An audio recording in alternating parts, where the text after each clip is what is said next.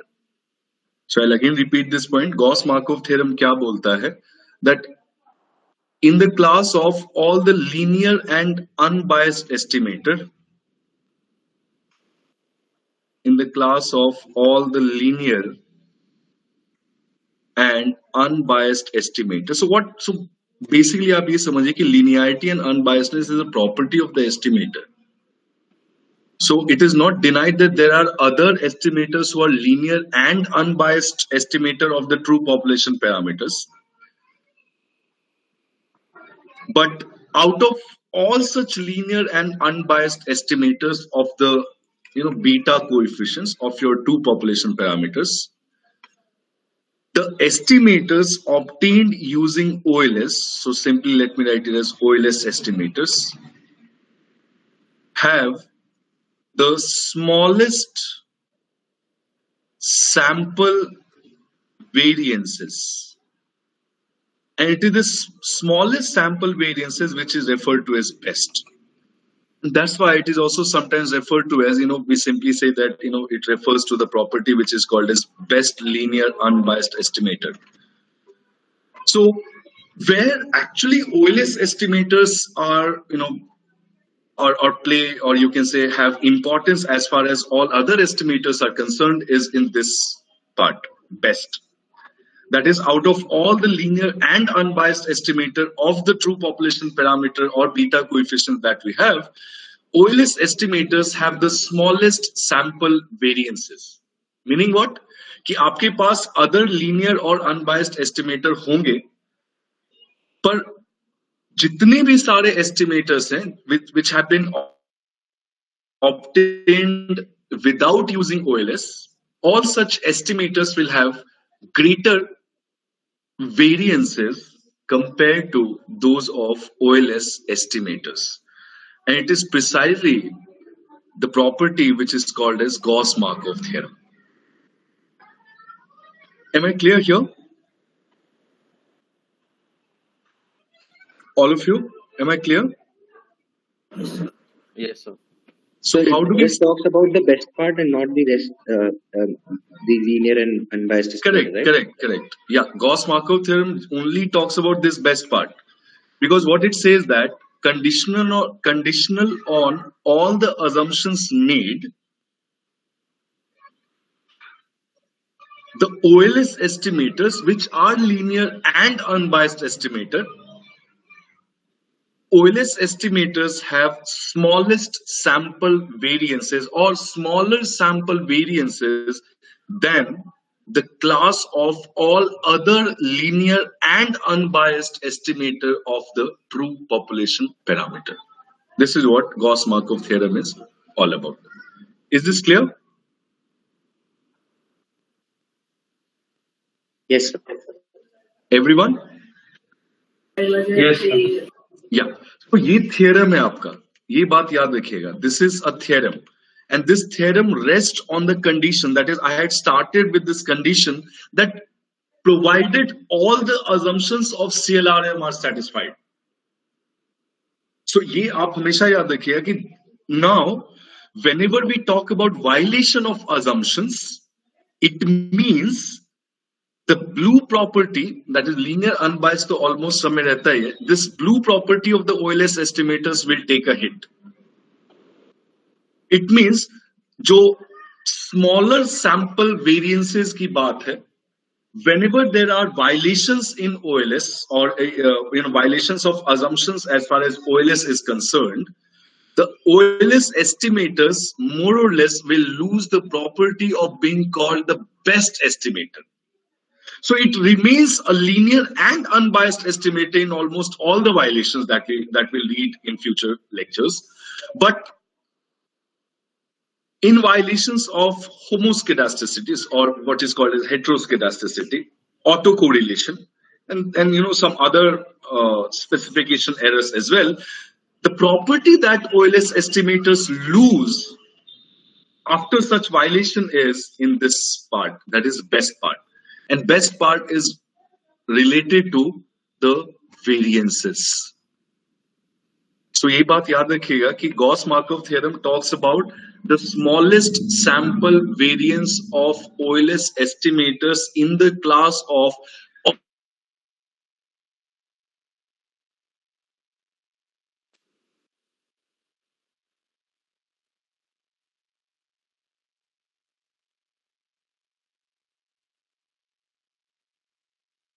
we start discussing about the violations of these assumptions of CLRM. It is this blue property or best property of the OLS estimators, which which changes. That is, in the presence of violations of assumptions of CLRM, OLS estimators lose the property of being called the best estimator. Am I clear till here? Shall I move ahead? Yes, sir. Okay, all right. So let us now move ahead and try to prove this, general result, and which I have also stated in the notes that has been shared to you. So instead of focusing on writing this part, just focus on understanding what I'm, or how I'm trying to prove this. And this is a very, very simple proof. We need not, I'll not ask proof as far as examination or marking is concerned, but you must understand how, we come to this conclusion. That is what Gauss Markov theorem is all about. So let us prove a more general result, which relates to any linear combination of the true population parameter, that is a beta coefficients. So let us denote, let's see denote an arbitrary k element vector. K element vector means it's a vector which consists of k number of elements, and this is of known constant. And let me define a scalar quantity. I'm just using the notation that has been given in the Johnston textbook, but this has also been given in the notes. So let me define a scalar quantity called as mu. And so this scalar quantity is defined as a linear combination of the true population parameter, in this case, your beta coefficient. So this mu is a scalar quantity. This C is your k element column vector. Why I'm saying that k element? Because this beta coefficient, if I've included k number of regressors, including the constant in the regression model, so in order to confirm this multiplication, this C or this vector must be of, it must contain at least k elements. So this C is an arbitrary k element vector consisting of known constant. It means, the elements in this vector are known to us. So this is a general form which I've written. So this mu is a linear combination of the true population, that is a beta coefficients. And you can choose any particular, value of the C bar. In a more general sense, if I denote C bar as, or C transpose, that is a row vector as,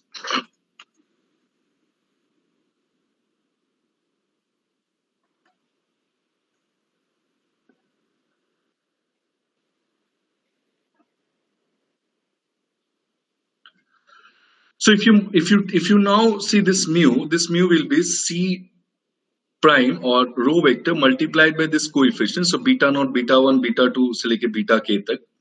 Now if you expand this multiplication, what it will become is beta naught plus beta 1 times x2 plus beta 2 times x3 plus beta 4 times, beta 3 times x4, and so on and so forth. So ultimately this mu will be what? If you follow from our earlier lecture, when I write y is equal to x beta plus mu, this part is nothing but your expected value of y conditioned on x. So similarly, if you expand this, it will be, beta naught plus beta 1 times x plus beta 2 times, and so on and so forth. So this mu can also be written as expected value of y at this nth observation. So, and y is nothing but a dependent variable. So in this period n, conditional on all the values or all the x values that we have in the model, this is what mu will tell us. So in general, this mu or this scalar quantity, it represents any linear combination of the elements of the beta vector. But for our purpose, as far as Gauss-Markov theorem is concerned, what I want or I wish to consider the class of such linear and unbiased estimators of this mu. So, in particular, we want to talk about or we want to define a quantity that serves as a linear estimator of this mu. So, let me define again a quantity, call it as m. M is written as a prime y, where y is nothing but your x beta plus mu. So, if you expand this, this can be written as, a prime x beta plus a prime mu. This is your m. Now this m is a linear estimator of this mu, where mu I have already defined as c prime beta. Ultimately, I wish to consider the class of linear and unbiased estimator of this mu, and that's how I've defined my m to be. So ये linear है, ये तो मैंने देख लिया, because this is nothing but the linear combination of xb and mu. अब ये unbiased होने के लिए मुझे क्या चाहिए? Unbiased होने के लिए I need to show that expected value of m is equal to the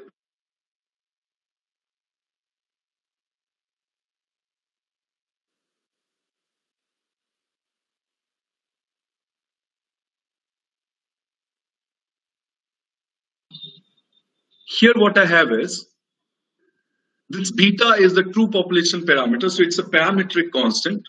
And a prime x is again a scalar quantity, so expected value of this whole term will be nothing but a prime x beta plus ये a again एक known constant है, so expectation can simply be moved from a prime to mu, so I can write this as a prime expected value of mu.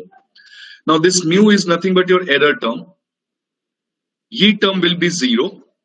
So expected value of m is your a prime x beta, and that can also be written as c prime b as long as c prime is equal to a prime x.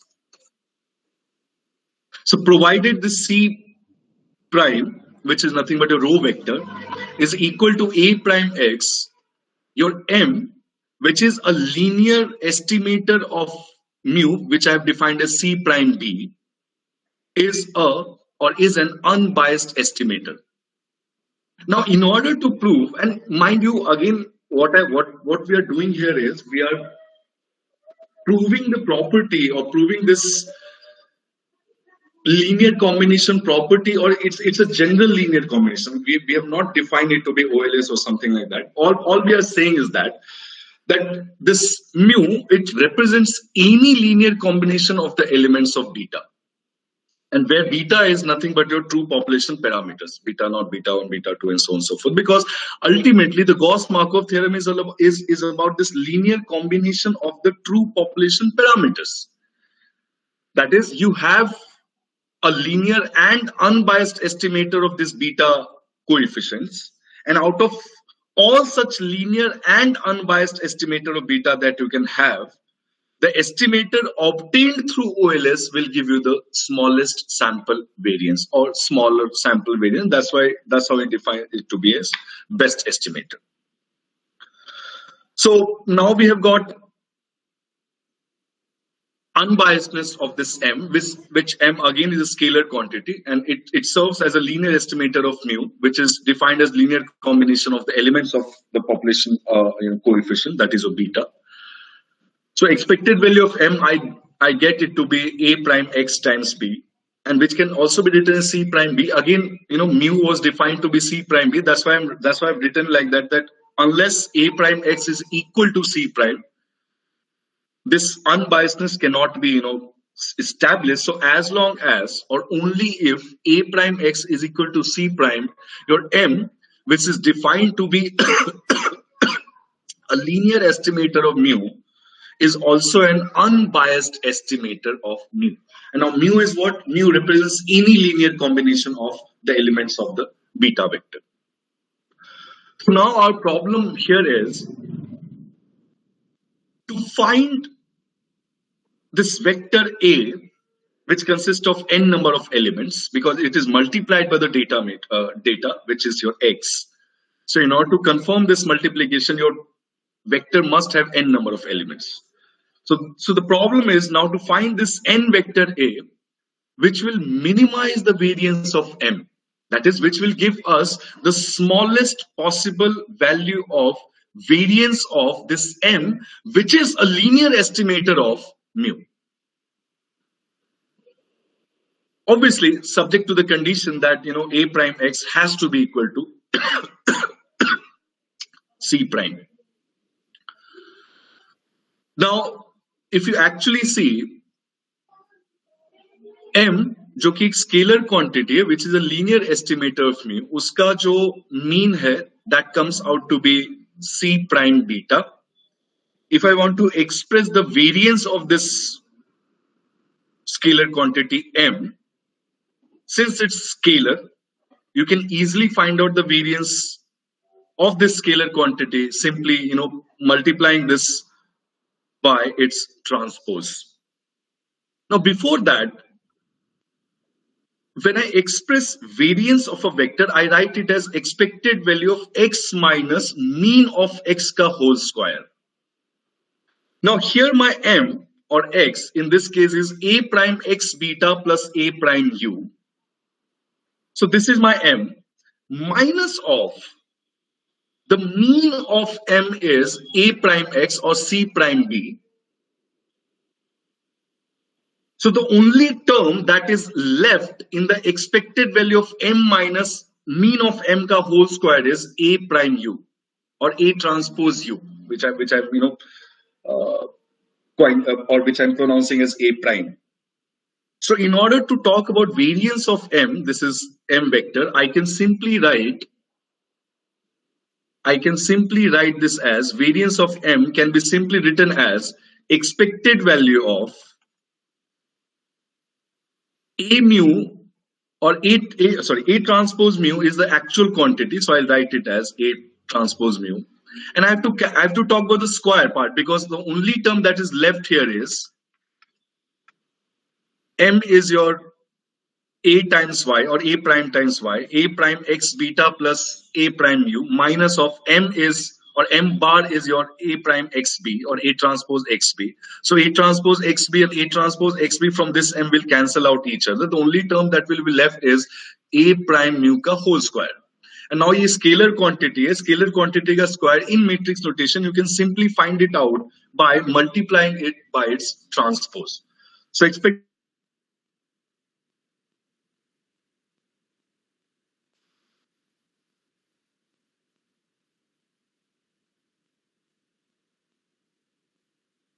is nothing but a variance of error term or error distributions or population distribution, population error term. So this can simply be written as expected value of a transpose mu transpose a can be simply written as sigma square, which stands for expected value of mu transpose, multiplied by a transpose a. So this is the variance that we get of m, which is a scalar quantity, and it serves as a linear estimator of the linear combination of the elements of the beta vector. That is your c times b. Sir? Yeah. Could you explain once again वो first step में कैसे हुआ? We lost you बीच में for 4-5 seconds. कहाँ पे dear? ये वाला part? A prime u and u prime में जाएगा. ये वाला part dear? Yes sir. Yeah. ये देखो मेरा m क्या है? My m is a transpose y. Oh, sorry. A transpose y, right? अब y क्या है मेरा? Y is nothing but your the linear regression function that we have. So I can write this as a prime x beta plus mu, that is your error term. Now this mu is different from this error term, which is what I've written over here. So now this m which is a linear estimator of this mu. So this can be written as A transpose X beta plus A transpose U. इसका हमने mean क्या देखा? इसका हमने mean देखा A transpose X beta. अब इसका variance की बात करूंगा मैं, तो वेरिएंस क्या होगा मेरा? Expected value of m minus m बार का होल स्क्वायर. अब m है मेरा ये term A transpose X beta plus A transpose mu minus of A transpose X beta का होल स्क्वायर, सॉरी का whole square. So the only term that is left over here is this A transpose mu ka whole square. This is what I have to obtain. Now this A transpose mu is a scalar quantity. Iska mujhe square agar calculate karna hai, so I'll simply multiply this scalar or A transpose U by its transpose. That's how I'll get the variance of M. So here I have written expected value of A transpose mu multiplied by mu transpose A. Now this U or mu times mu transpose is nothing but your variance of error term of the population, and which is assumed to be a constant as far as these assumptions are. That's what all the assumptions of CLRM should be satisfied. So assuming this variance of error term to be a constant, sigma square. Now expected value jo sigma square can be simply taken out. So this expected value of now this A, these are scalar quantities, these are scalar vectors, so its expectation will remain unchanged. So this whole term, expected value of A transpose mu times mu transpose A, can be written as sigma square times A transpose A, and which is what the variance of M is. Is this clear? Yes, I got it. Okay? Sir? Haji. So here A has n elements and C has k elements. Right, correct. Yeah. So sir, why does A has n elements? Because A is multiplied by X, na dear. A transpose Y. How I have defined M as? M को मैंने define क्या है? A transpose Y. अभी Y क्या है आपका? Assuming that there are n number of observations on the dependent variable. So multiplication confirm होने के लिए it must be a row vector consisting of n number of elements. Okay, good. समझ में आई बात? तभी तो multiplication confirm हो पाएगा ना. Whereas when I define mu is equal to C transpose B, this is multiplied by this coefficients, which is what the population parameters are. So assuming there are k number of regressors, in order to confirm this multiplication, this C must have k number of elements. Is this clear? Yes, sir. Yeah. Okay. So without going into minimization problem and all, what now I have to show here is I have the variance of M, I have the mean of M, which is given as C prime B or C transpose beta, and variance of M is given as sigma squared A transpose A. अब मुझे क्या करना है? I have to find this n vector A or n element vector A such that I minimize this A transpose A term. अगर मैं इसको minimize कर दूंगा तभी तो मेरा variance जो M है, M is nothing but the linear combination of the error term that we have in the population regression model. So if I minimize this A transpose A, which is attached to the variance of M, so if I minimize this term, I have to find such vector A which minimizes this A transpose A, obviously subject to the condition that A transpose X or X transpose A equals to C, or A transpose X is equal to C prime, or X transpose A equal to C. Again, the simple जो minimization maximization का issue होता है, I have an objective function, I have a constraint function, that is I have to minimize A transpose A. Now the problem is to minimize A transpose A such that X transpose A is equal to C. मेरे पास ये एक function है, objective function है, ये मेरे पास constraint function है. I can easily set up a Lagrangian, and this minimization problem is given in the appendix of chapter number 3, Johnson econometric method. So I'm not doing it here. It's simply a minimization problem. So I have to minimize this vector or this value A transpose A subject to the condition X transpose A equal to C, And the solution that we get here is, I'll simply write the solution. Solution that you get here is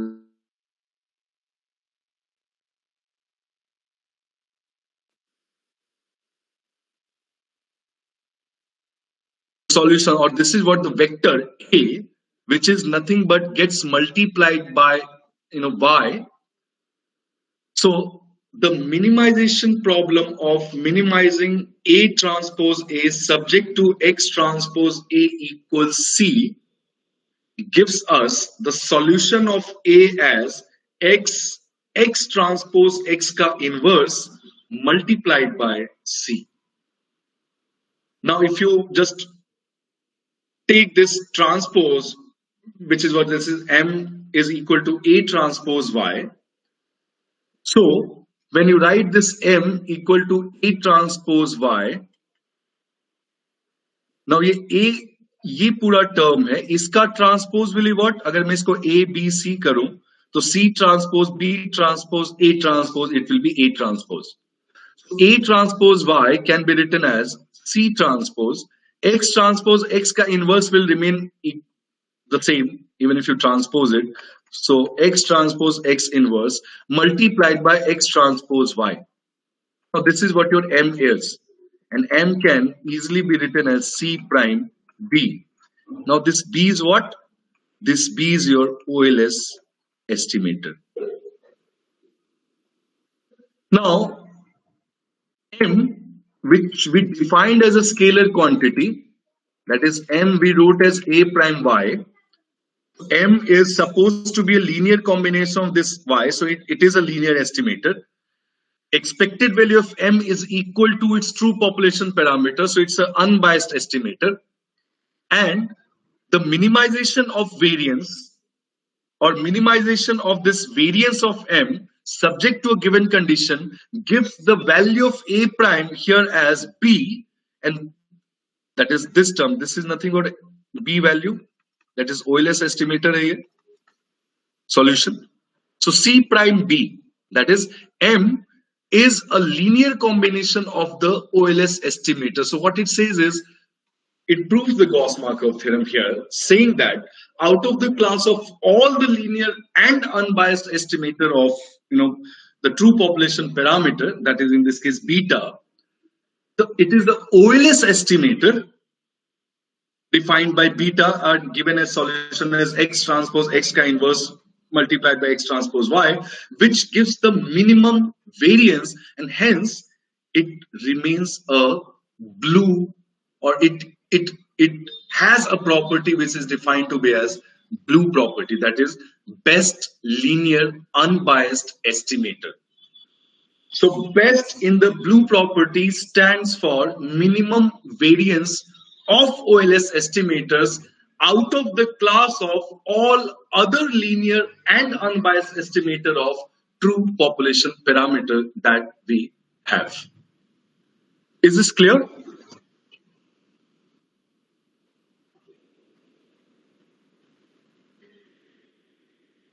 Agar ye clear nahi, I'll repeat this again, but just let me know if this is clear to you or not.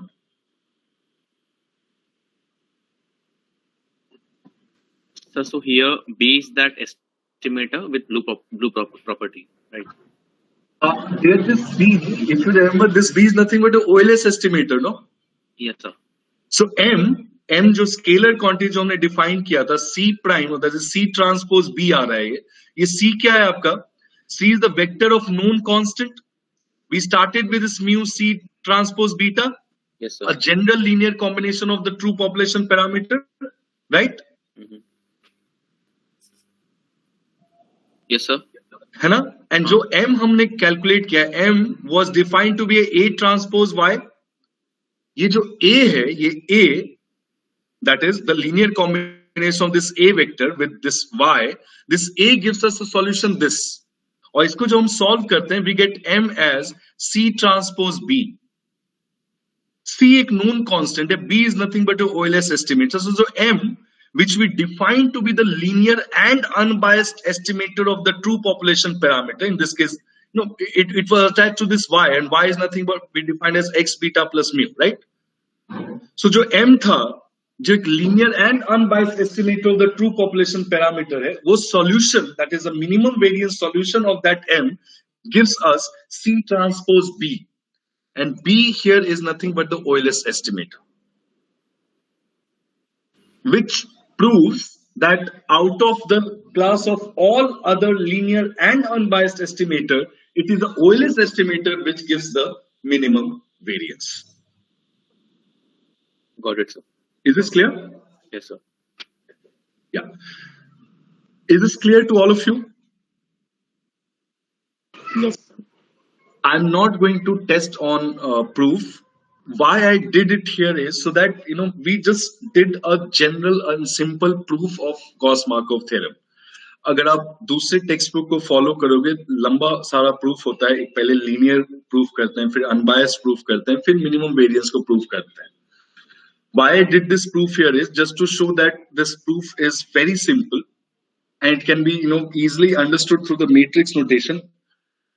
Now what I request you is that once we finish the lecture, you go back and just do these steps yourself, and if you do not understand the minimum part, refer to the appendix only when you have tried enough number of times. Because if you remember from maths lecture, minimization problem के लिए क्या चाहिए? मेरे पास objective function क्या है? I have to minimize the vector A transpose A.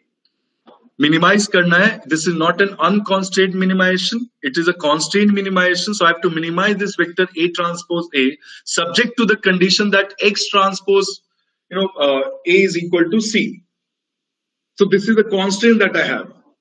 Set up the Lagrangian, that is A transpose A plus lambda times X transpose A minus C, or minus of lambda times X transpose A minus C. Solve this minimization problem with respect to A, and the solution that you get gives you the Euler's estimators. That is, M is a linear combination of the Euler's estimator, and we have already proved that M is a linear and unbiased estimator of the true population parameters.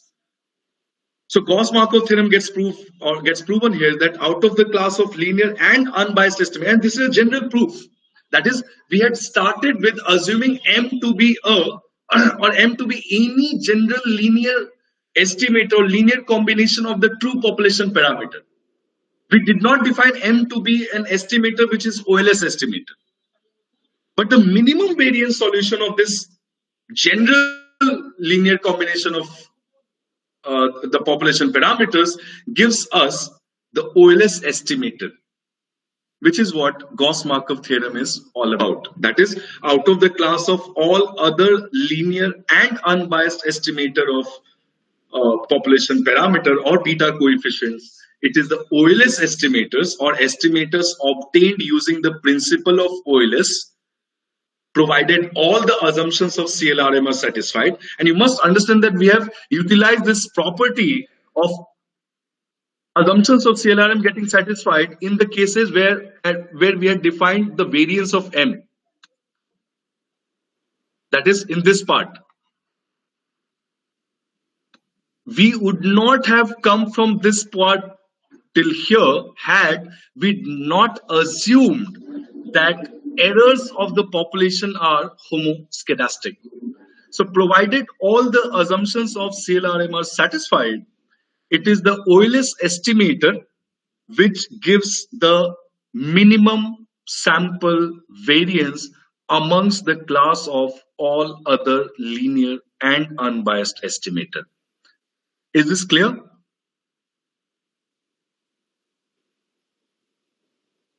Is Gauss-Markov theorem clear to all of you? How do we exactly state the Gauss?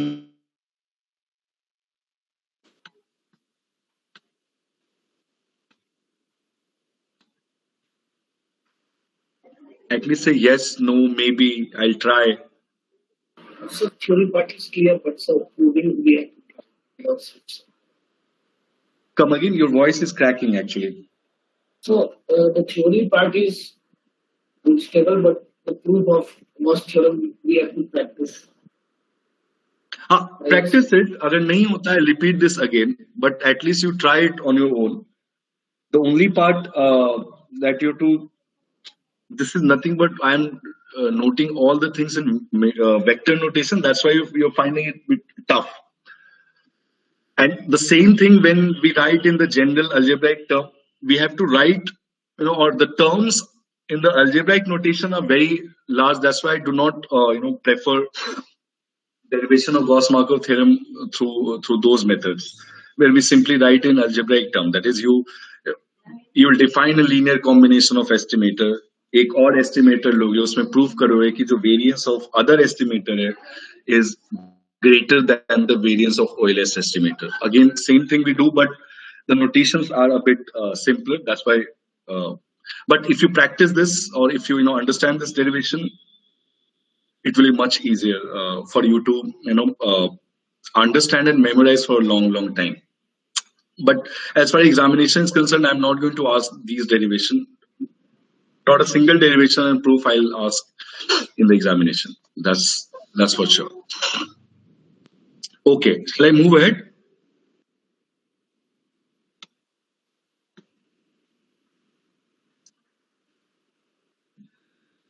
Yes, sir. So, yeah, okay, all right.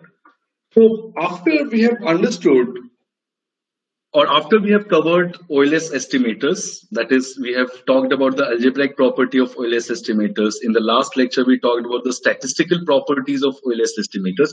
Ultimately, हमारा as an econometrician काम क्या है?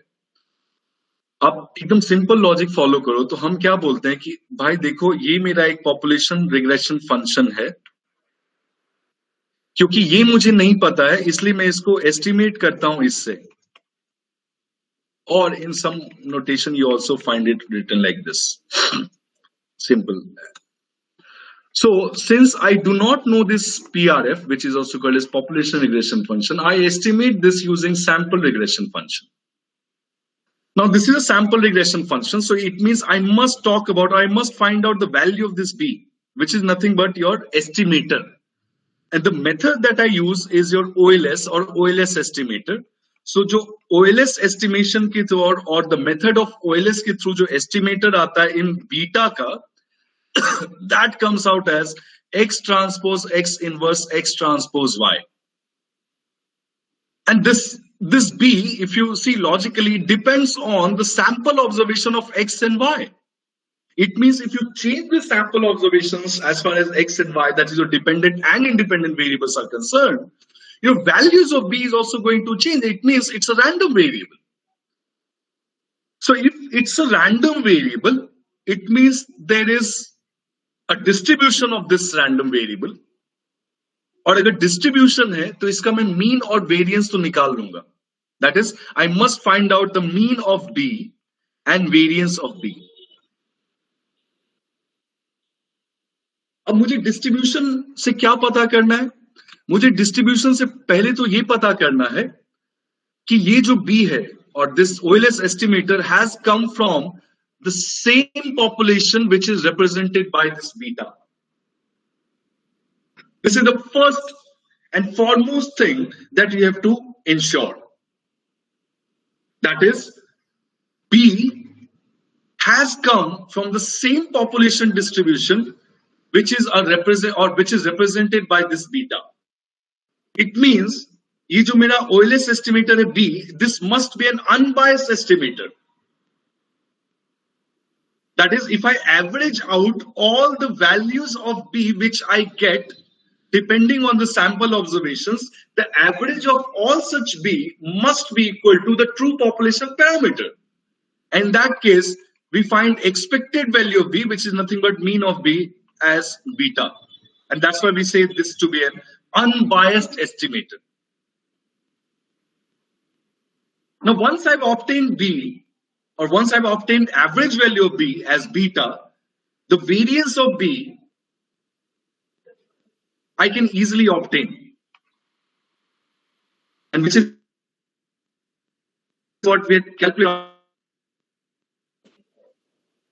So I got mean of B as beta. I got variance of B as sigma squared X transpose X inverse. It means I can say that B is distributed with mean, beta, and variance sigma squared X transpose X inverse. अब इस distribution से क्या मुझे पता करना, सबसे पहले चीज तो ये पता चल गया मुझे कि this B has come from the same population which is represented by the population parameters beta, and it's an unbiased estimator. And the variance of B that we obtain by this sigma squared X transpose X inverse, it's a minimum variance. That's why it is also the best estimator that you can think of. Now, after this, what? Now, after this, we want to test our hypothesis. That is, we want to draw inferences using these OLS estimators about the population in large or population in general. That is, we want to test various hypotheses. And in order to test the hypothesis, we need the sampling distribution of B. And one more thing, which is what I stated here only. अभी हमने क्या देखा that B is written as X transpose X inverse X transpose Y. If you expand this Y, it is X transpose X inverse X transpose X beta plus mu. So you understand this B is some linear function of the population error term. And one of the property of a normally distributed random variable is that any linear combination of a normal distributed random variable is also normally distributed. So मुझे B का sampling distribution पता है, that is mean is this and variance is this, but I do not know what is the type of sampling distribution B follows. But I know one thing, that B is a linear combination of a normally distributed random variable, which is your population error term. And that is why, if you remember our assumptions of CLRM class lecture, I told you that this is not an assumption as far as CLRM is concerned. This we assume for the inference purpose. So we assume that error term is normally distributed. And since error term is normally distributed, your B, which is your OLS estimator, is also normally distributed. And hence B can be thought as B is normally distributed with mean, beta, and variance sigma square X transpose X inverse. Now, why do we need this normal distribution of B? Is because inference procedure is much easier in normally distributed random variable, because there are so many generalizations you can have. And I'm sure that from your statistics lectures or your undergrad courses on econometrics or statistics, you know that there are some very, very important properties of normal distribution which can be easily generalized. And some of them are, that is, if you have a normally distributed random variable,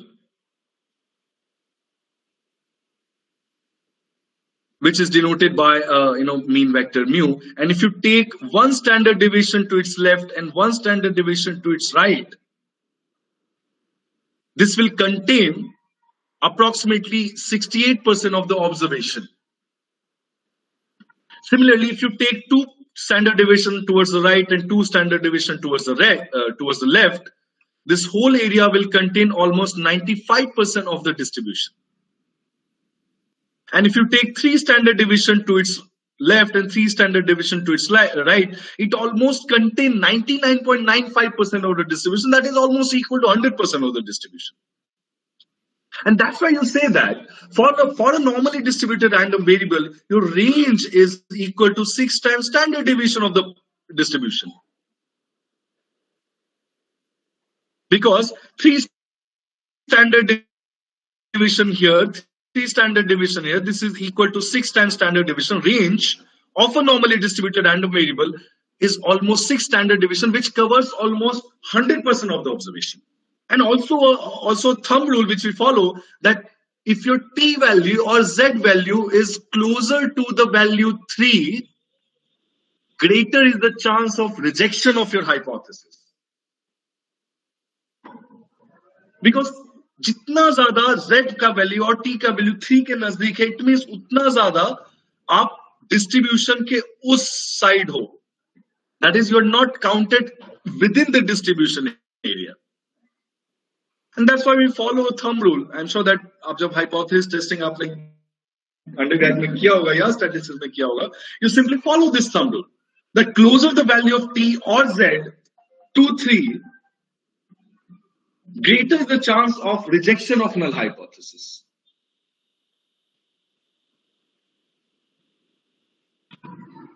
And this we obtain, or this we are able to conclude by the properties of normally distributed random variable. Am I clear here that why do we need normality of error distributions as far as CLRM is concerned?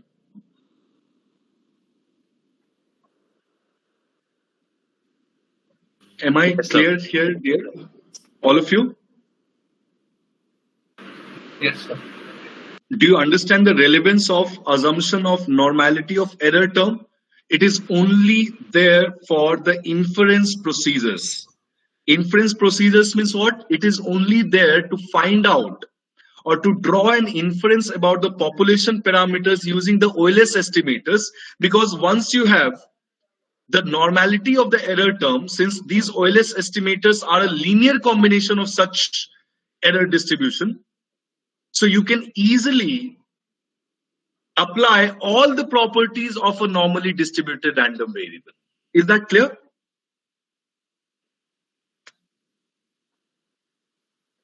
Shall I move ahead? Yes, sir. Okay, all right. So the next thing that we are concerned about is, after having understood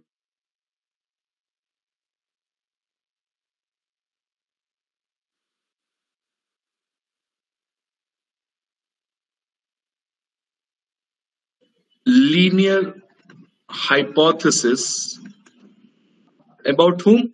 About the population parameters.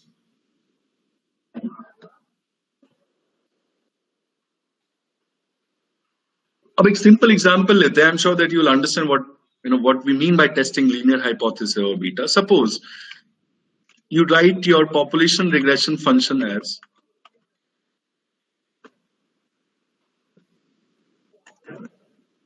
right. So this is a population regression function. Purposely, I have not written the subscripts, but you must understand that there are n number of observations. So it will be yi beta naught plus beta 1 xi1 xi2 and so on and so forth. So you must understand that this is my population regression function. It's a 4-variable regression equation, including the constant. So I estimate this population regression function using what?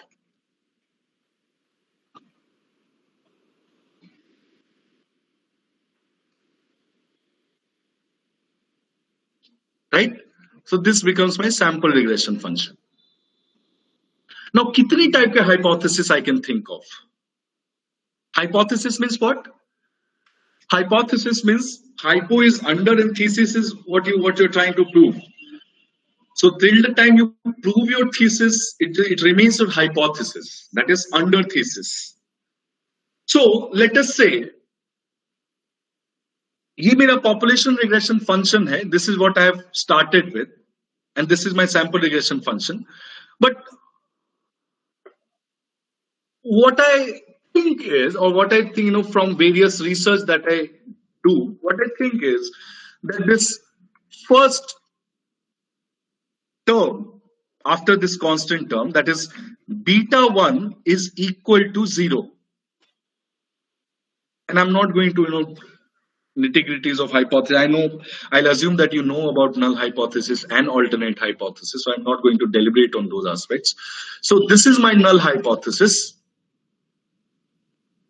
So my null hypothesis is that the coefficient attached to the first explanatory variable is 0. Or I can also hypothesize that B2 is equal to 0 or B3 is equal to 0. Such kind of hypotheses are called as test of significance.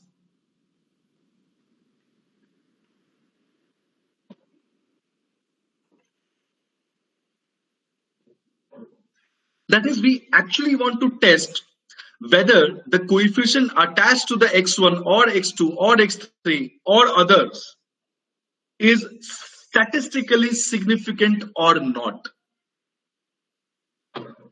That is, whether this x1 has any impact on y or not. That's why it is called as test of significance.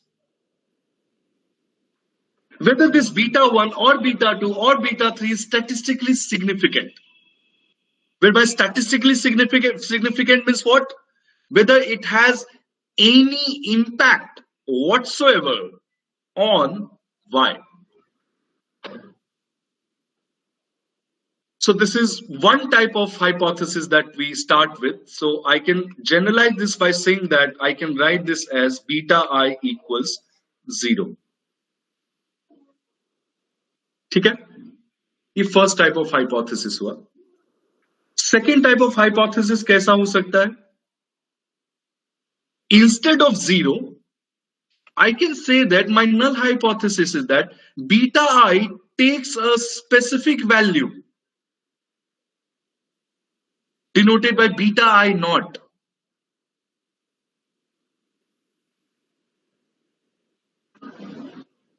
That is, instead of this coefficients being insignificant, what I hypothesize is that this beta I is equal to a particular value. So suppose आप demand function को आप estimate किया आपने इस तरह. And let's say you are saying that price elasticity of demand or income elasticity of demand is this particular value. This is what this hypothesis is. That this beta I is equal to 1 or beta I is equal to half, beta I is equal to minus 1 by 3 and so on and so forth. So again, this is one type of hypothesis that we can think of. Another type of hypothesis that we can think of is that beta 1 plus beta 2 is equal to, let's say, 1 or any other value. That is, sum of the population coefficient of x1 and x2, it can be beta 1 plus beta 3, beta 2 plus beta 3, any two combination. That is, sum of these two coefficients is equal to 1.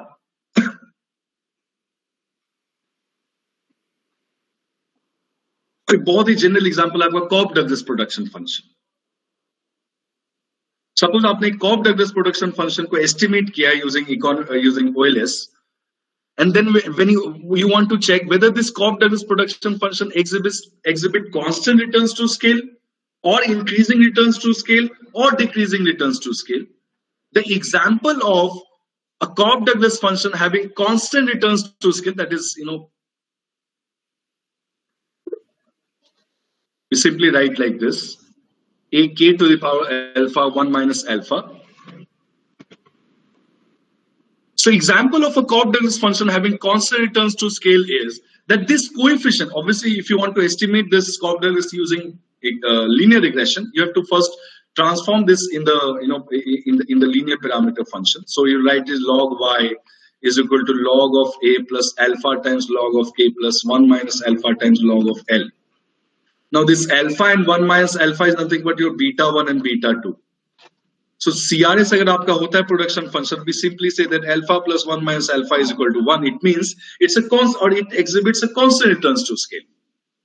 So similarly, this is my null hypothesis where I say that sum of two population coefficient is equal to a particular value, in this case 1. It can be anything. It can be half, it can be minus 1, it can be minus 2, it can be minus 4, any number that you can think of, depending on what you want to hypothesize.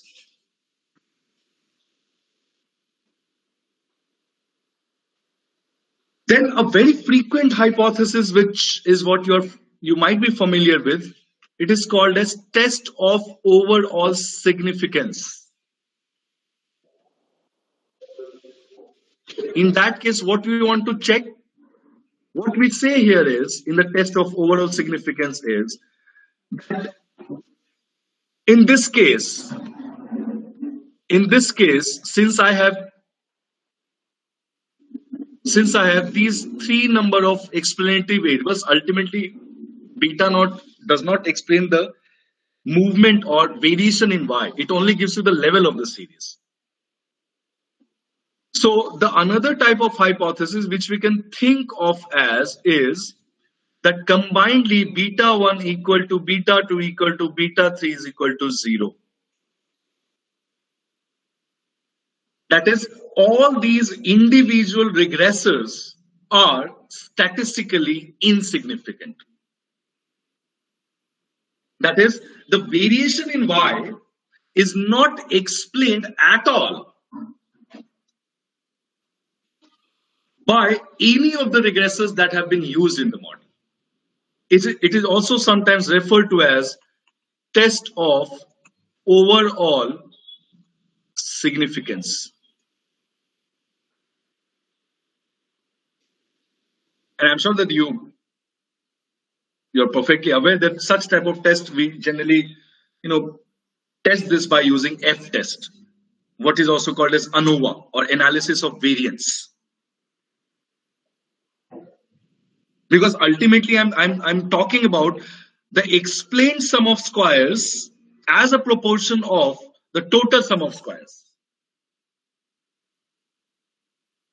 And here I'm hypothesizing that all such individual regressors, whether x1, x2, x3, they explain zero variation in y.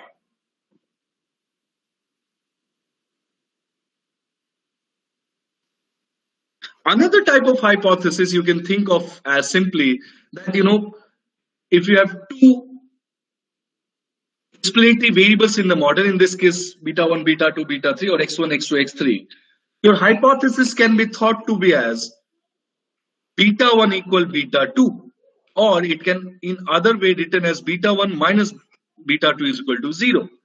That is, the coefficients attached with the two explanatory variables are equal or are same.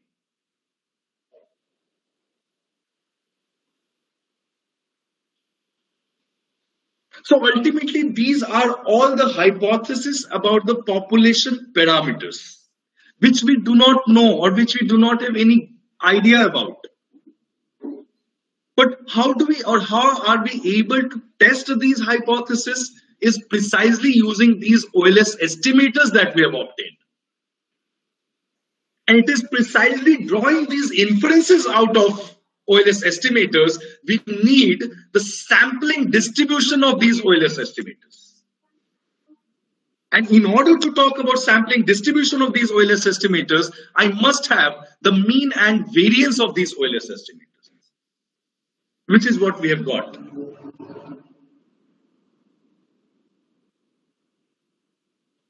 Am I clear till this portion?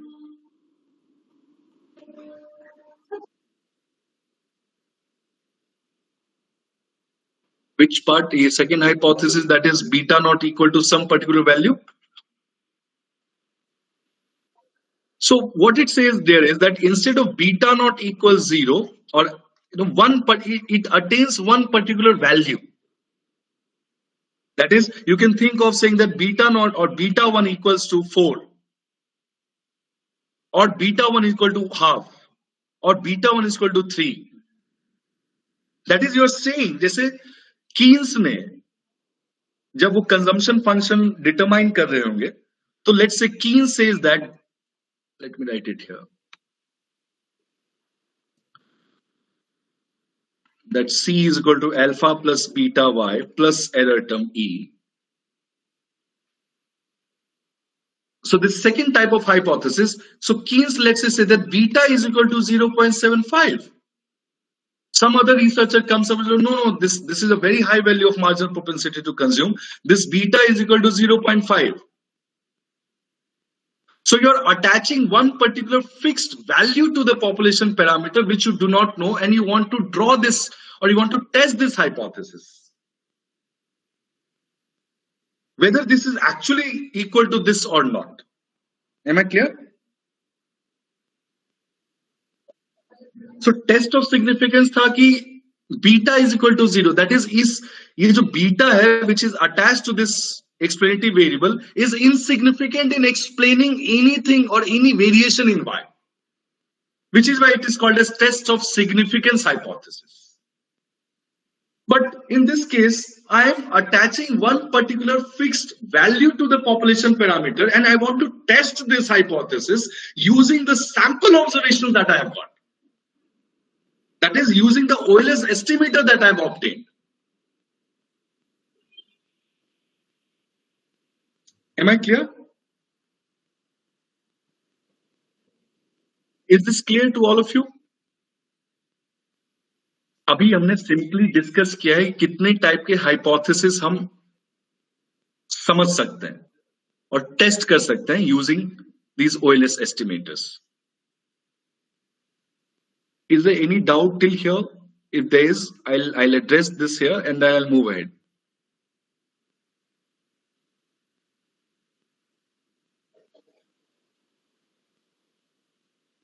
Anyone?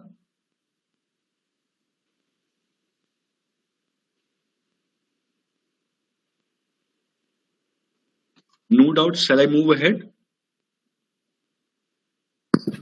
Yes, sir. Okay, all right. So this is the discussion on how do we exactly, think about these hypotheses and how can we test such hypotheses using the OLS estimators. Now we'll try to understand them. How do we exactly, go about such testing? So I'm sure that कि आपके statistics lecture में test of hypothesis हुआ होगा, hypothesis testing and all. है ना? Okay, all right. So far we established the properties of the least square estimator of the true population parameter. Now we will use these estimate or use this estimator to test all such hypotheses about beta that we have just discussed. And these are certain examples of the typical hypotheses that we can think of. जितने हमने चारों पांचों examples देखे about the linear hypothesis about the population parameter, all such examples can be easily fit into a general linear framework, which I denote as R beta equals R. I'll explain what do I mean by this. Beta same है आपका. Beta is the vector consisting of population coefficients. R is a matrix of known constants. I'll write it here. You need not write anything here.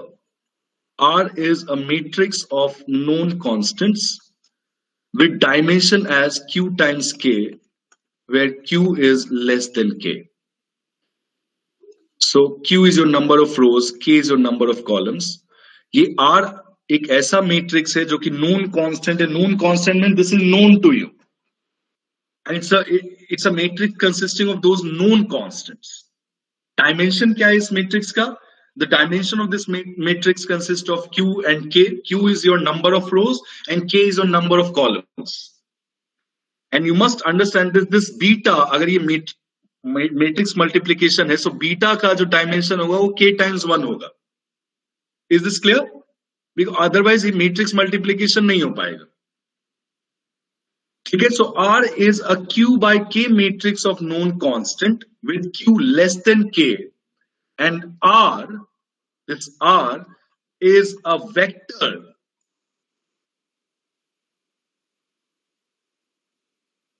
consisting of q elements. You must understand इसका dimension आपको easily clear होना चाहिए. R क्या है मेरा? q by k है.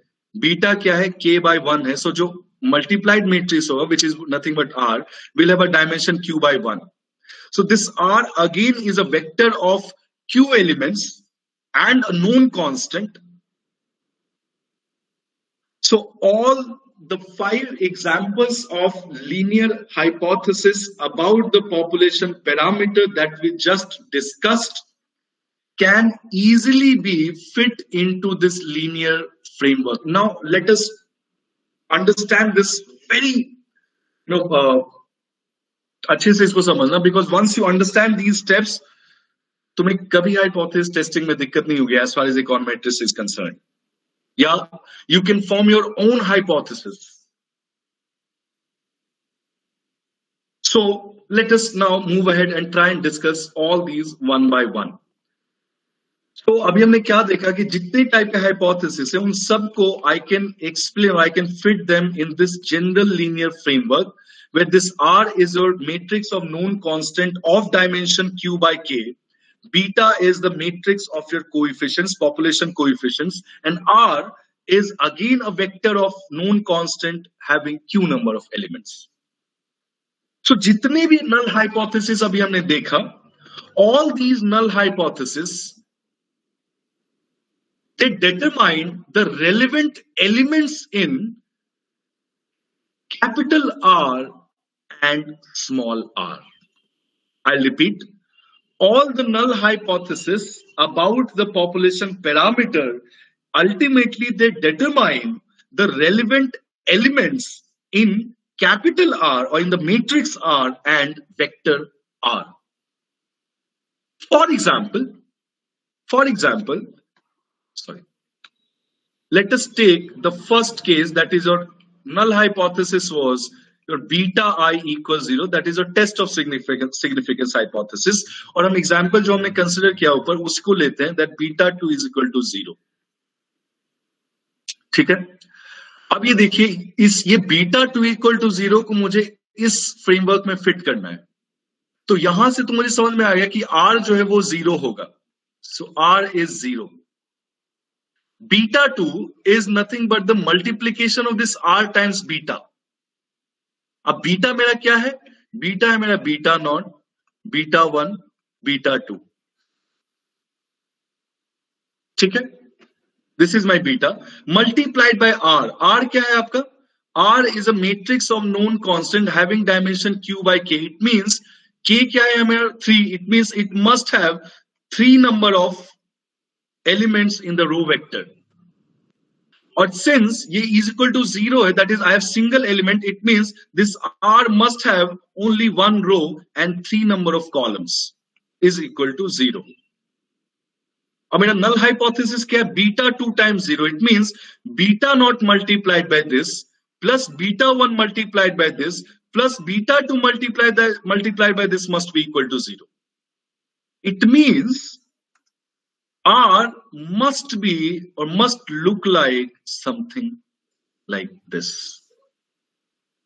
So that beta naught multiplied by 0 plus beta 1 multiplied by 0 plus beta 2 multiplied by 1 is equal to 0. And this null hypothesis can be thought to be something like this. अब इसी को आप generalize कर दो. Suppose आपके पास k number of parameters हैं. That is, I have beta naught, beta 1 से लेके beta k. And in this case, let us say that here somewhere I have beta I.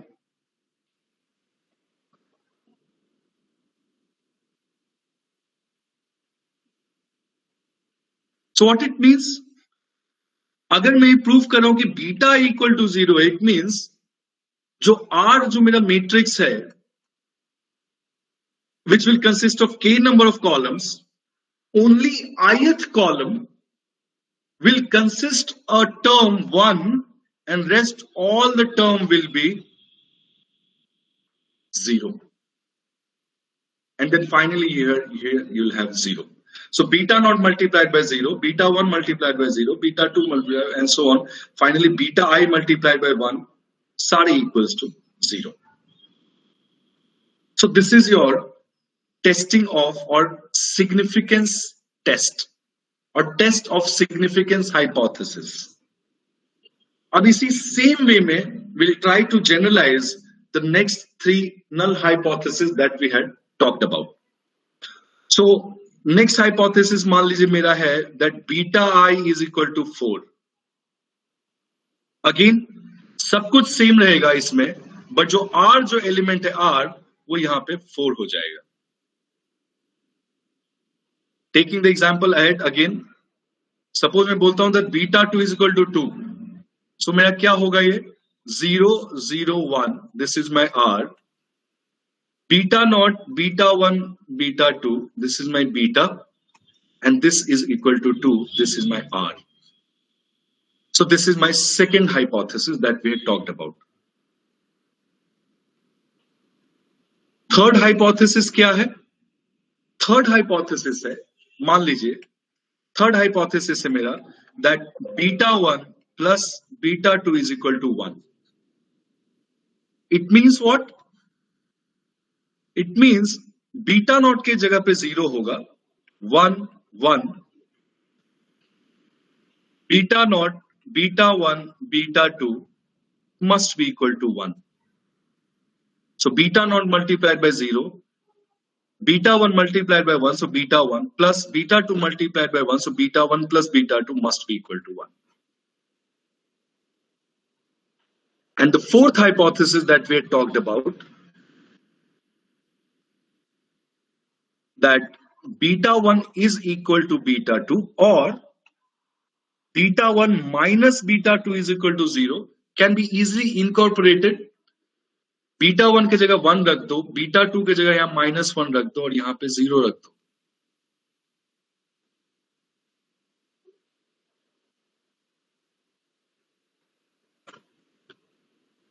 But the test of overall significance of relation is a bit different. Because अभी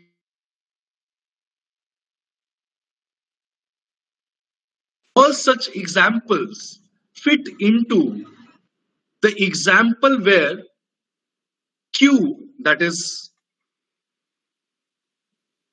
Q in this matrix of known constant is equal to 1.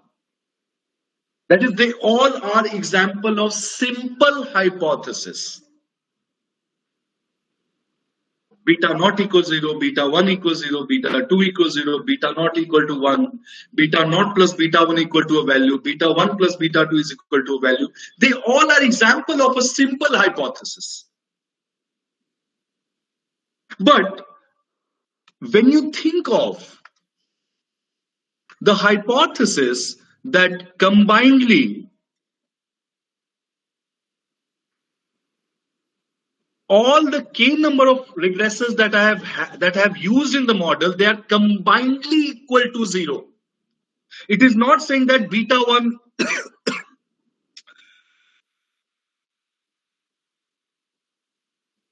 or beta 2 or beta 3 or beta 4. It is saying that combinedly all these betas or all these population coefficients are equal to 0. It means now I have what is called as compound hypothesis.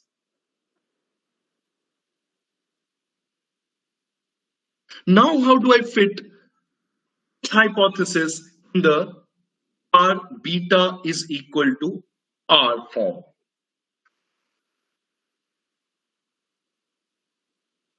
You must understand here now, when I want to fit this in this form, you have to understand that ये जो 0 है अब मेरा यहाँ पे, now this is no longer a scalar quantity. It becomes a vector. Because in other words, what it's saying that beta 1 equals 0, beta 2 equals 0, beta 3 equals 0, so on till beta k is equal to 0. So this R, small r, now this is a vector consisting of as many zeros as the number of regressors excluding constant. So if there are k number of regressors used in the model, including the constant, your small r will be a vector consisting of k minus 1, 0. I'll again repeat this point. This is where you have to understand the slight differential between all other earlier hypotheses that we are discussing and the compound hypothesis using the test of overall significance. What it tells you is that combinedly, that is at the same time, simultaneously, all these population coefficients are combinedly equal to 0. And that's why alternate hypothesis इस case में क्या होता है कि even if one of the population coefficient is not equal to 0, it contradicts the null hypothesis.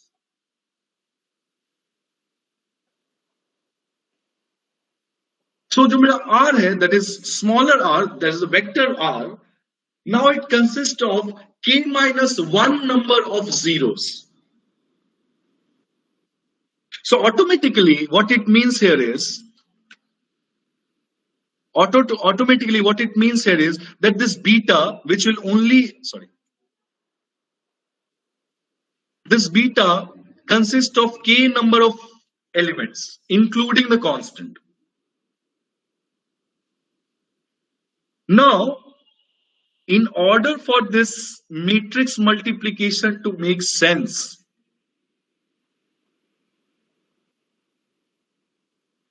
what it means is that the matrix R must have the dimension k minus 1 times k. It means the number of rows in this matrix will be k minus 1 and the number of columns in this matrix will be k. Precisely k इसलिए होगा क्योंकि जो first column होगा that will be there for the intercept term. So this R can be thought to be written as 0 and an identity matrix having dimension k minus 1.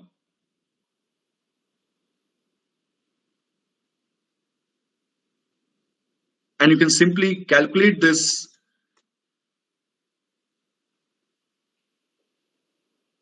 and you'll get your null hypothesis as beta 1 equal to beta 2 equal to beta 3 equal to 0. And you can simply do this. So the first column में आपका 0 होगा. So ये जो है मेरा beta naught will get multiplied by 0. Beta 1 ये identity matrix of k minus 1 means what? It will be something like this.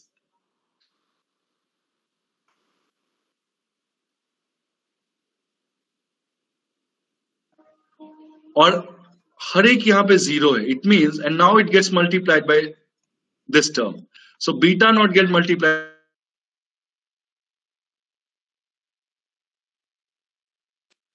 already 0 hai, so beta 1 is equal to 0. Similarly, again beta naught will get multiplied by 0 plus beta 1 will get multiplied by 0 plus beta 2 will get multiplied by 1. So beta 2 is equal to 0, beta 3 equals 0, and similarly beta k will be equal to 0. That's why in this case your R will be 0, k minus 1 and identity matrix k minus 1.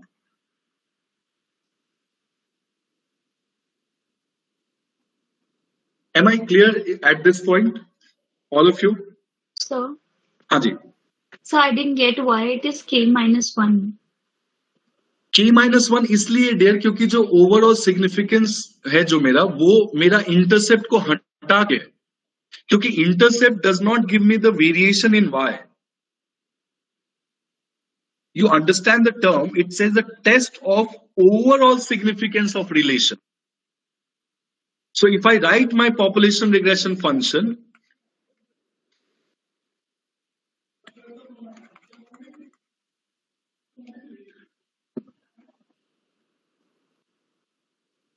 so in this case, my test of overall significance of relation means that beta 1 is equal to beta 2 is equal to 0. It does not involve this term because it does not impact any variation in y. So if I have 3 number of experimental variables including the constant, Test of overall significance of relation means only two of those regressors have population coefficient value combinedly equal to 0. So if we have k number of regressors used in the model, including the constant, it means test of overall significance of relation talks about all such k minus 1 number of explanatory variables going to 0. Is this clear? Yes, sir. इसलिए वहां पे आपका जो dimension है वो k minus 1 है. Is this clear to all of you?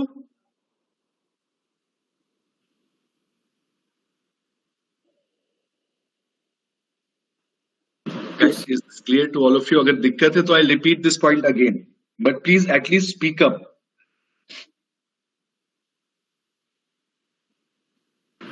Sir, can you scroll up a bit? Yeah.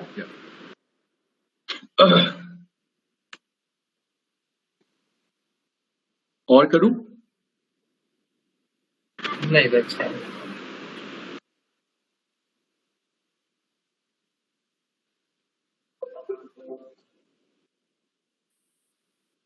Is there any difficulty till what we have covered in this class, dear? Any one of you, please speak up. Sir थोड़ी clarity कम हुई है. हाँ, किस point में बोलो? मतलब in the entire portion of RB equals to R. Okay. So like if you could give a reference and we could go through that and then like cover doubts for you then. Correct. So you can easily the notes जो मैंने आपको share किए आप please उसको पढ़ के आइए कल. Okay sir. है ना, नोट्स आप पढ़ के आइए. उसके बाद आप you can go through Johnston econometric methods chapter 3, or you can also go through William Green econometric analysis. But I'll first request you to go through the notes because उसमें थोड़ा simpler है. जॉन्स्टन में almost as it is जैसे हमने use किया वो reference है, और विलियम ग्रीन में थोड़ा a bit higher level पे.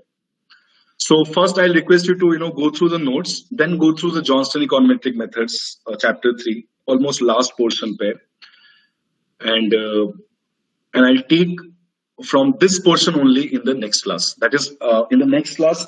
See, guys, I could have easily gone through this portion of hypothesis testing by saying, ये t test है, t is equal to coefficient upon standard error of coefficient. The F test is ESS upon RSS. I could have easily done that. But the purpose is that जब आप वैसे पढ़ते हो तो आप अगर कोई compound hypothesis आता है या कोई एक नया hypothesis आपके सामने आता है, then you face difficulties. You actually do not understand कि ये hypothesis ऐसे build क्यों हुआ है.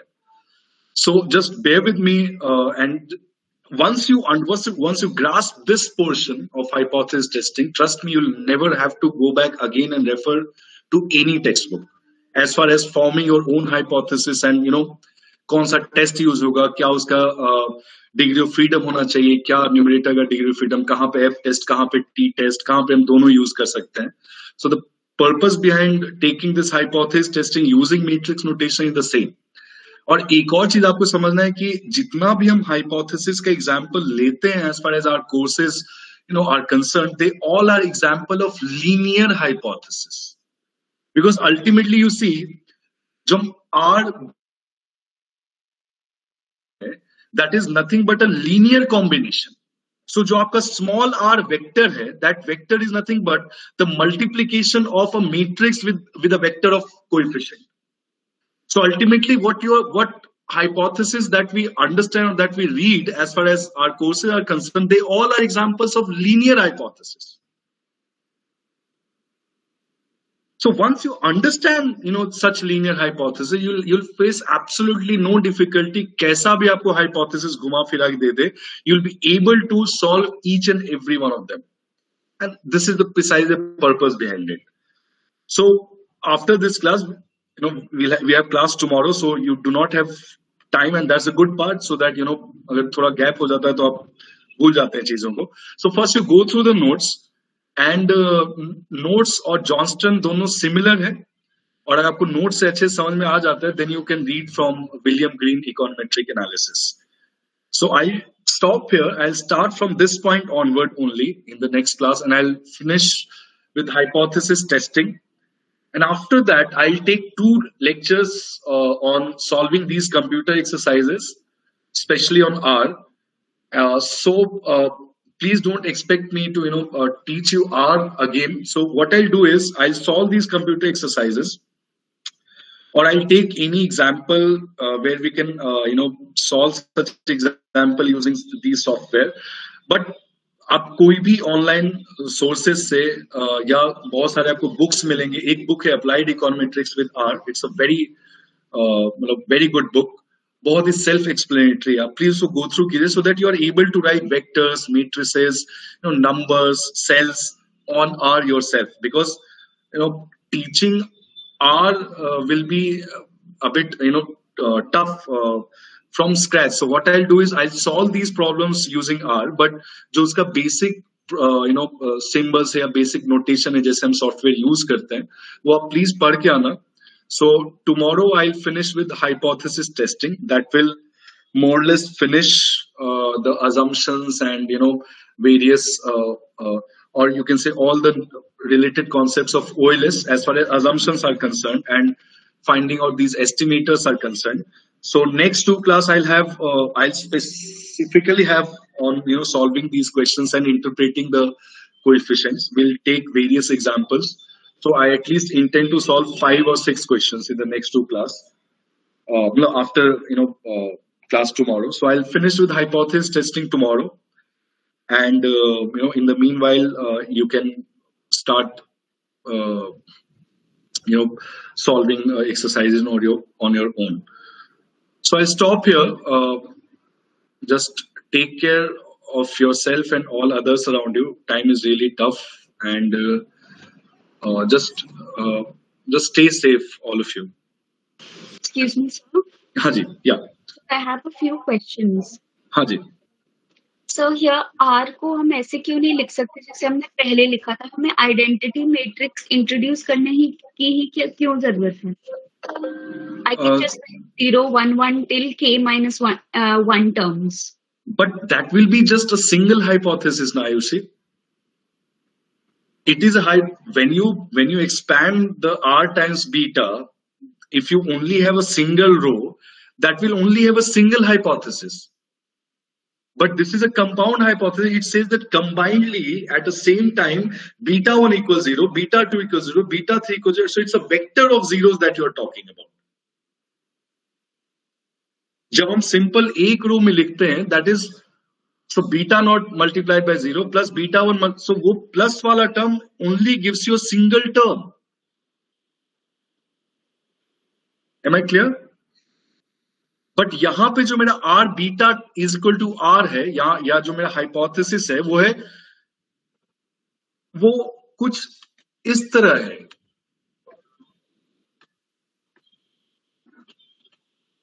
वो कुछ इस तरह है, सॉरी, वो ऐसे है.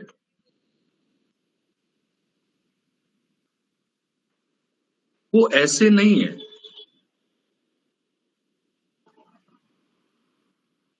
Am I clear? अच्छा, ओके, गॉट इट सर. समझ में आई बात? तो अगर आप सिंपल एक रो लिखोगे तो वो ऐसे होके आएगा. बट हमें ये लेना है, that is beta 1 equals 0, beta 2, beta 3 and so on so forth. All the explanatory variables are 0. Sorry, coefficients are 0. Yes, sir. And is this clear? Yes, sir. And sir, like the computer exercises that you told us to do. हाँ जी. तो अगर sir वो data analysis के tool से करते हैं तो उसमें एक आता है multiple R. So what is multiple R? Multiple R is nothing but your dear R square. जैसे देखो, जब आपके पास y is equal to beta naught plus beta 1 x1 plus,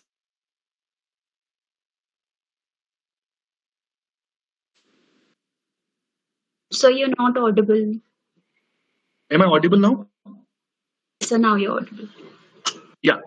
So ये जो मल्टीपल आर है डियर, वो R square of the entire regression हुआ. जनरली हम R square should be thought of as coefficient of multiple determination. जो R square report होता है वो सारे मॉडल का होता है.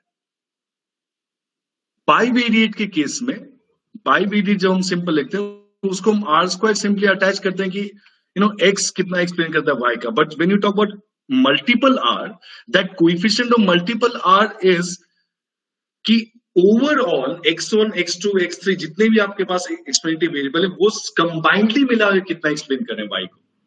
So that multiple r is nothing but your r square of the entire regression model. Okay, got it. है ना?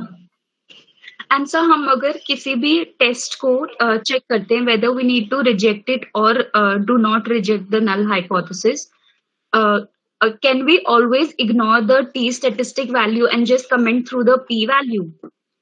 Yeah, and that is what we'll discuss tomorrow. You see, p value बहुत ही इसे I'll talk about this in great detail tomorrow.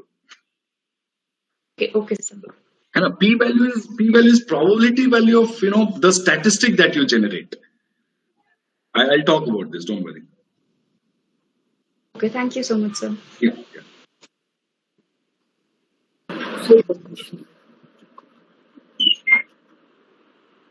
Okay then. Simple question. हाँ Naveen, बोलो. Just speak a bit louder, Naveen. Your voice is not clear here. Yes, sir. हम जो econometrics से पढ़ रहे हैं सर वो क्लासिकल अप्रोच से पढ़ रहे हैं सर. एक बेसिक अप्रोच होता है सर, उसका मतलब क्या होता है सर? Come again, एकदम क्लियर नहीं है. Come again, please. So we are studying sir the econometrics on the basis of a classical approach.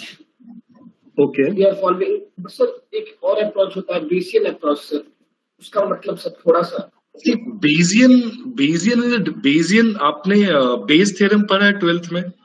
Yes sir, probability science. What Bayes theorem is all about? Bayes theorem ये है कि आप previous information, जिसे classical approach है कि simply आपने एक assumption define किया कि पॉपुलेशन आपका आप ऐसे सैंपल निकालोगे. Bayesian है कि जो previous information है आप उसको यूज करके, that is you are trying to hypothesize, you are trying to guess about something on the basis of the past information that you have had. So Bayesian econometrics altogether different है classical से, and which is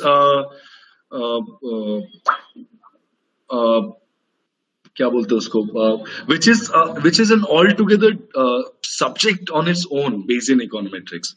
But the क्या बोलते हैं उसको, जो उसका fundamental point है, that is based on the idea कि जो भी आपके पास previous information है किसी भी phenomena के बारे में, on the basis of the previous information that you have at your hand, you try to estimate or you try to form your guess about the future outcomes. That is what Bayesian econometrics is all about. But ये बहुत ही layman term में आपको मैं बता रहा हूँ. Whereas classical approach rests on, and that's why assumptions in classical approach, is so much important. क्योंकि ये assumption के ही ऊपर पे सारा classical का results, regression, inference सब based है. But Bayesian सिर्फ और सिर्फ information को use करता है. जैसे I'm sure आपने पढ़ा होगा ये बहुत सारे Bayesian example probability के, कि आपके पास दो बॉक्स है, उसमें दो बॉक्स में 8 balls हैं, आपने एक बॉल निकाला, what is the probability that it has come from the box number 1 or box number 2? These are examples of Bayesian techniques, which is a subject on its own. और अगर आपको interest है तो there is this very good book called Bayesian Econometrics. I forgot the author name.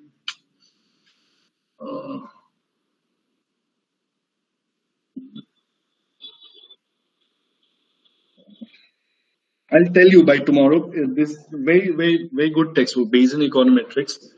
छोटा सा है but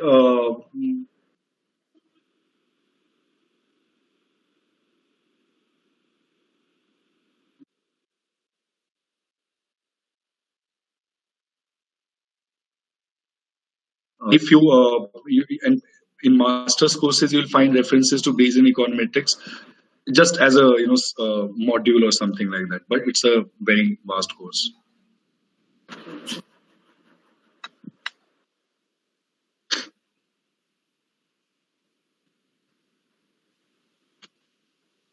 Okay then, thank you so much for being in the class, and just stay safe, take care of yourself and